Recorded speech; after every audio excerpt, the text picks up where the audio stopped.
যারা আছে সকলে পেরেশান হয়ে যাবে।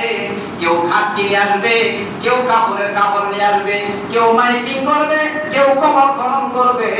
কত তাড়াতাড়ি আপনারে মাটির নিচে পোতা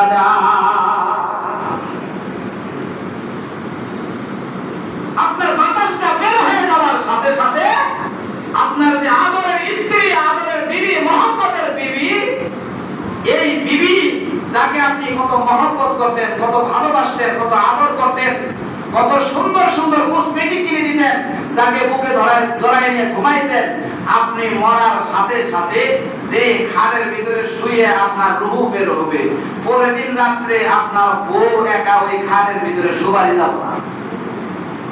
যদি আয়া ধরে গো, হ্যাঁ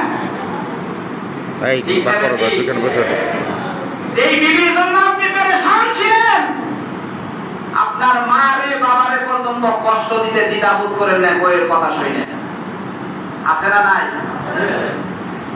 এরকম বহুত কুলাঙ্গার সন্তান আছে যে চাকরি থেকে আসছে, ব্যবসা থেকে আসছে, আসার পরে জানের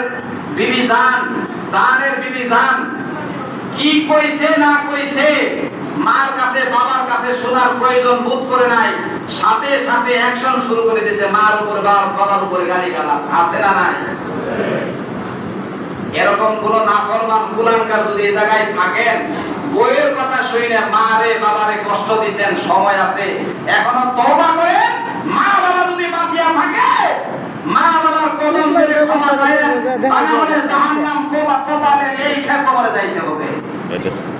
তুই যা মা এবং বাবা ওইটা এমন একটা জায়গা, মা এবং বাবা এটা এমন একটা জায়গা, হয় এই মা এবং বাবার দোয়া আপনাকে জান্নাতে পৌঁছায় দিবে, আর তারা হলে মা বাবার বদদুয়া আপনি জাহান্নামে হয়ে যাবেন।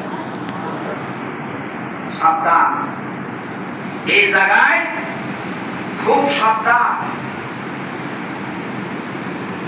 মা বাবার সেবা তারা দুনিয়ার জগতে করেছে, বহু মানুষ দুনিয়াতে আল্লাহর জান্নাতের সুসংবাদ পাইছে। সুবহানাল্লাহ।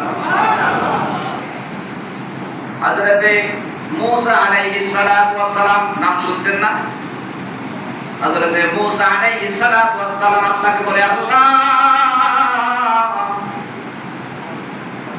আমি যে জান্নাতে যাব, জান্নাতে আমার বন্ধু কে হবে? বন্ধু মূসা নবী বলতেছে আল্লাহর কাছে, কারণ মূসা আলাইহিস সালাতু ওয়াস সালামের আল্লাহর সাথে কথা বলার পারমিশন ছিল, যাকে কালিমুল্লাহ বলা হয়, আল্লাহর সাথে কথাবার্তা বলতো।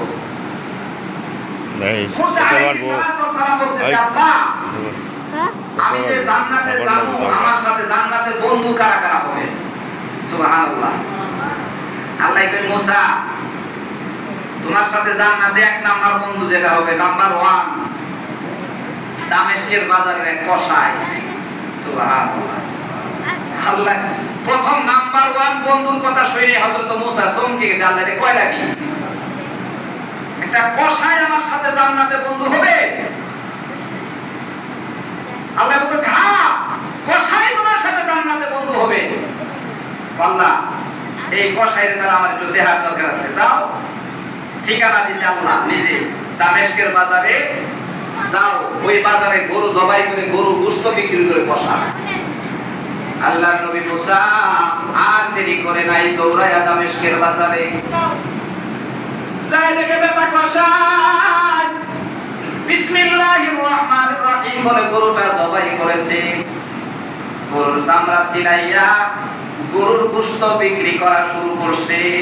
হযরতে মূসা আলাইহিস সালাতু ওয়াস সালাম দাঁড়ায়া দেখতাছে। এবার কসাই গরুর গোশত বিক্রি করে, কিন্তু ভালো ভালো গোশত যেগুলা, যে জায়গার গোশত সিদ্ধ হয়, কসাই তো জানে কোন জায়গার গোশতটা বেশি সিদ্ধ হয়। এই গোশতগুলো বেটা কসাই বিক্রি করে না, আলাদা এক জায়গায় জমা করতেছে। সারাদিন গরুর গোশত বিক্রি করে, জমানো ওই ভালো ভালো গোশতগুলো নিয়ে বেটা কসাই এবার বিকাল বেলা বাড়ির দিকে রওনা করছে। হযরতে মূসা আলাইহিস সালাতু ওয়াস সালাম তার পিছনে পিছনে যায়।